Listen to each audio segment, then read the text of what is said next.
M square plus 1/m² সমান সমান 47। তাহলে m প্লাস 1/m সমান সমান কত?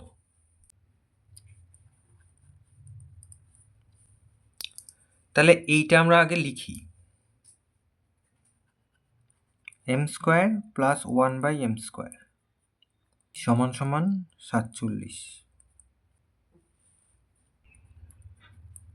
এখানে তাহলে আমরা যদি এইভাবে লিখি, m কে লিখি এই যে m হোল স্কোয়ার আর 1/m হোল স্কোয়ার যদি লিখি তাহলে এটা সমান সমান 47।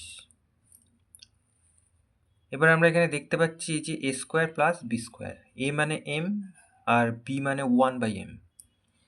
তাহলে এই সূত্র আমরা লিখি, এর দুটো সূত্র হয়। তার প্রথম সূত্রটা আমরা এই যে প্লাস দিয়ে যেটা আছে সেটা লিখছি, এই যে -2a ইন্টু b সমান সমান 47। তাহলে এই যে এই সূত্রটা লিখলাম, a plus b whole square minus 2ab। আর একটা সূত্র হয় a minus b whole square plus 2ab। তো আমরা এইটা লিখলাম, আমাদের এর মানটা দরকার তাই জন্য। তাহলে এখানে m নিচে আছে আর এখানে উপরে আছে, কেটে যায়।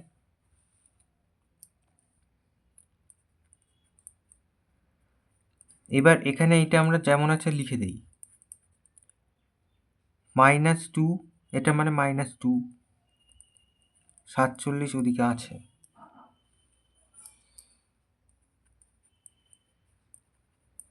m plus 1/m whole square আবার লিখি, 47 ওপাশে আছে, 2 ওপাশে গেল, প্লাস হয়ে গেল।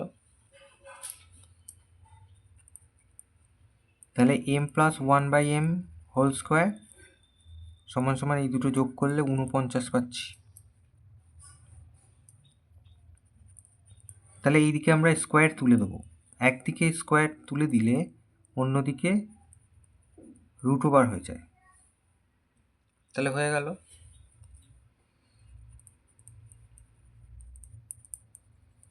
তাহলে এটা মানে কি? এটা হচ্ছে +-7। তার মানে 49-এর বর্গমূল যদি করি আমরা +7ও বলতে পারি, -7ও বলতে পারি। উল্টোভাবে ভাবলে -7কে যদি আমরা দুবার গুণ করি 49 হবে, আর +7কে যদি দুবার গুণ করি তাহলে 49 হয়।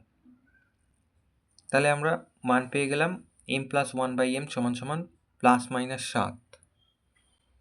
তাহলে অতএব